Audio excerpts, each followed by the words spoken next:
നമ്മുടെ പബ്ലിക് സെക്ടറിലേക്ക് കുറച്ചധികം നോട്ടിഫിക്കേഷൻസ് അധികം വരാറുണ്ട് അല്ലെ? അപ്പൊ അത് ത്രൂ ഗേറ്റ് സ്കോർ അല്ലാതെ തന്നെ സെപ്പറേറ്റ് എക്സാം വഴി വിളിക്കാറുണ്ട്. അതുകൊണ്ടാണ് ഗേറ്റ് സ്കോറിനെ ബേസ് ചെയ്തിട്ട് വിളിക്കാറുണ്ട്.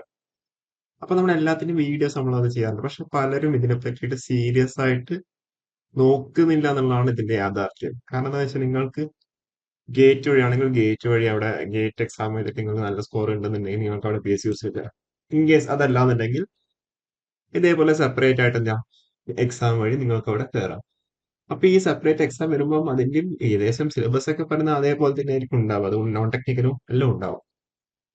അപ്പം ഇത് നിങ്ങൾ സീരിയസ് ആയിട്ട് നോക്കേണ്ട ഒരു ഏരിയ ആണ്. കാരണം എന്താ വെച്ചാല് HPCL, ബെല്ല്, അതേപോലെ HAL, അതേപോലെ ISRO, DRDO, അങ്ങനെ പല രീതിയിലും ബിടെക് ക്വാളിഫിക്കേഷൻ ഉള്ളതും ഡിപ്ലോമ ക്വാളിഫിക്കേഷൻ ഉള്ളതും അതായത് കൊച്ചിൻ ഷിപ്പ്യാർഡ്, ഓക്കെ, അങ്ങനെ പല ബിടെക് ഡിപ്ലോമ ക്വാളിഫിക്കേഷനിലൊക്കെ വിളിക്കാറുണ്ട്. അപ്പൊ അതിന്റെയൊക്കെ ഡീറ്റെയിൽ ആയിട്ടുള്ള വീഡിയോസ് നമ്മൾ ചെയ്യാറുണ്ട്.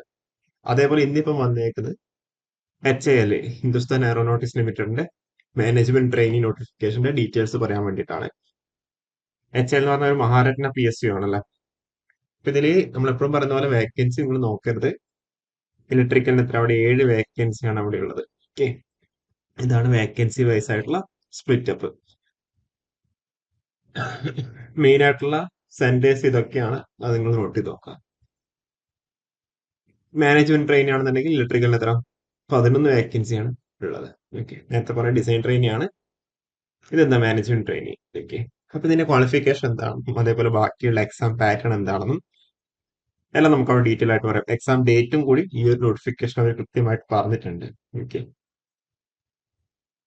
ക്വാളിഫിക്കേഷൻ റിക്വയർമെന്റ് ഡിസൈൻ ട്രെയിനി അല്ലെങ്കിൽ management trainee, bachelors degree in engineering or equivalent, അല്ലെങ്കിൽ എന്താ ബിടെക് ആവാം. ഓക്കെ, എലിജിബിൾ ബ്രാഞ്ചസ് എന്ന് പറഞ്ഞാൽ ഇലക്ട്രിക്കൽ എന്ന് പറയുമ്പോൾ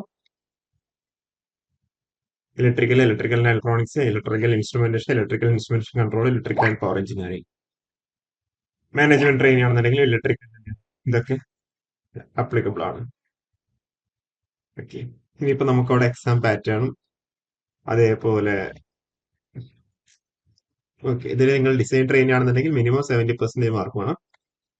മാനേജ്മെന്റ് ട്രെയിനി ആണെങ്കിൽ മിനിമം 70% മാർക്ക് വേണം. SCST PWD ആണെങ്കിൽ 60% മതിയാവും. ഓക്കെ, അതുപോലെ ഫൈനൽ ഇയർ സ്റ്റുഡൻസ് ആണെന്നുണ്ടെങ്കിൽ ഫൈനൽ സെം ആണെന്നുണ്ടെങ്കിൽ നിങ്ങൾക്ക് എന്ത് അപ്ലൈ വേണ്ടി പറ്റുന്നുണ്ടാവും.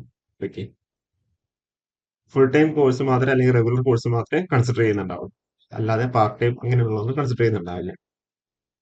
28 വയസ്സാണ് അവിടെ ഏജ് ലിമിറ്റ് പറഞ്ഞിട്ടുള്ളത്.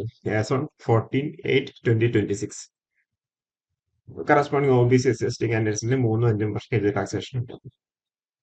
500 രൂപയാണ് സ്കെയിൽ ഓഫ് പേ വന്നിട്ടുള്ളത്.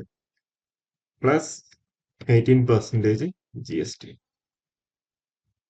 ഓക്കെ, രജിസ്ട്രേഷൻ പ്രോസസ് HAL ഇന്ത്യയുടെ വെബ്സൈറ്റിൽ കയറി കഴിഞ്ഞാൽ നിങ്ങൾക്ക് എന്ത് അപ്ലൈ വേണ്ടി പറ്റുന്നുണ്ടാവും.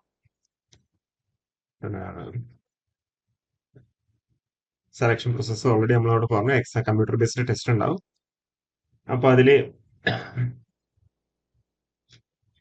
ഇമ്പോർട്ടന്റ് ഡേറ്റ്സ് ആണിത്. 29 തൊട്ട് നിങ്ങൾക്ക് അപ്ലൈ വേണ്ടി സ്റ്റാർട്ട് ചെയ്യുന്നുണ്ടാവും. ലാസ്റ്റ് ഡേറ്റ് ഓഗസ്റ്റ് മാസം 14 അഡ്മിറ്റ് കാർഡ് 20 തൊട്ട് നിങ്ങൾക്ക് കിട്ടുന്നുണ്ടാവും. ഓൺലൈൻ ടെസ്റ്റ് സെപ്റ്റംബർ മാസം 5 10 അതിന്റെ റിസൾട്ട് പബ്ലിഷ് ചെയ്യുന്നുണ്ടാവും. 12 ഇന്റർവ്യൂ വരുന്നുണ്ടാവും. I mean September 12. Interview Bangalore ആയിരിക്കും ഉണ്ടാവും. 21 തൊട്ട് 25 വരെ. 30 പ്രൊഫഷണൽ ലിസ്റ്റ് വരുന്നുണ്ടാവും. പിന്നെ എന്താ അത് കഴിഞ്ഞ് ഒക്ടോബർ 6 എന്താ പ്രൊവിഷണൽ ഓഫർ ഉണ്ട്. ഒരു 3 മാസം കൊണ്ട് എല്ലാം അവിടെ കംപ്ലീറ്റ് ആവും. അത് കഴിഞ്ഞ് ഒക്ടോബർ 29 എന്താ ഇൻഡക്ഷൻ ട്രെയിനിങ് അവിടെ സ്റ്റാർട്ട് ചെയ്യുന്നുള്ളൂ. 3 മാസം, മൂന്നില്ല, അതെ 3 മാസത്തിനുള്ളിൽ എന്താ ആ ഒരു പ്രോസസ്സ് അവിടെ കംപ്ലീറ്റ് ആവുന്നുണ്ട്. ആ ഒരു രീതിയിലാണ് അവരവിടെ ഷെഡ്യൂൾ ചെയ്തേക്കുന്നത്. ഓക്കെ, അപ്പൊ എക്സാം പാറ്റേൺ എന്ന് പറയുന്നത് നോൺ ടെക്നിക്കലും ഉണ്ടാവും, അതുകൂടാണ്ട് ടെക്നിക്കലും ഉണ്ടാവും. ഓക്കെ, അപ്പോൾ അതിൽ test will be in 3 parts. MCQs part 1 എന്ന് പറഞ്ഞാൽ 20 MCQs on general awareness. Part 2 എന്ന് പറഞ്ഞാൽ 40 MCQs on English reasoning. Part 3 എന്ന് പറഞ്ഞാൽ 100 MCQs ഓൺ കൺസേൺഡ് ഡിസിപ്ലിൻ. അതിന്റെ ഡീറ്റെയിൽ സിലബസ് കാര്യങ്ങളും അവർ പ്രൊവൈഡ് ചെയ്തിട്ടില്ല. അപ്പോൾ നമ്മൾ എപ്പോഴും പറയുന്ന കാര്യമാണ്, നിങ്ങൾക്ക് എന്ത് എക്സ്പീരിയൻസ് ആവശ്യമില്ലാത്തൊരു പോസ്റ്റ് ആണ്. ബിടെക് കഴിഞ്ഞ് ആർക്ക് വേണമെങ്കിലും അപ്ലൈ വേണ്ടി പറ്റുന്നുണ്ടാവും. അപ്പോൾ അപ്ലൈ വേണ്ടി പറ്റുന്നവരൊക്കെ അപ്ലൈ ചെയ്യാം. ഓക്കെ, അപ്പോൾ നിങ്ങൾ ഇതിന്റെ എന്താ ലോങ് ടേം ആയിട്ട് നിങ്ങൾ അതിന് പഠിച്ചു തുടങ്ങണം. അല്ലാതെ ഒരു എക്സാം വന്നു കഴിഞ്ഞാൽ സോറി, ഒരു നോട്ടിഫിക്കേഷൻ വന്നു കഴിഞ്ഞാൽ പെട്ടെന്ന് തന്നെ അതിന്റെ എക്സാം വരുന്നുണ്ടാവും. അപ്പൊ അധികം സമയം നിങ്ങൾക്ക് അവിടെ കിട്ടുന്നുണ്ടാവില്ല. ഓക്കെ, അപ്പോ അത്രയേ ഉള്ളൂ. നിങ്ങൾ ലോങ് ടേം ആയിട്ട് കൃത്യമായിട്ട് പഠിക്കുക, കോംപ്രിഹെൻസീവ് ആയിട്ട് പഠിക്കുക. കൂടുതൽ വീഡിയോസ് ആയിട്ട് വീണ്ടും വരാം. Okay, thank you.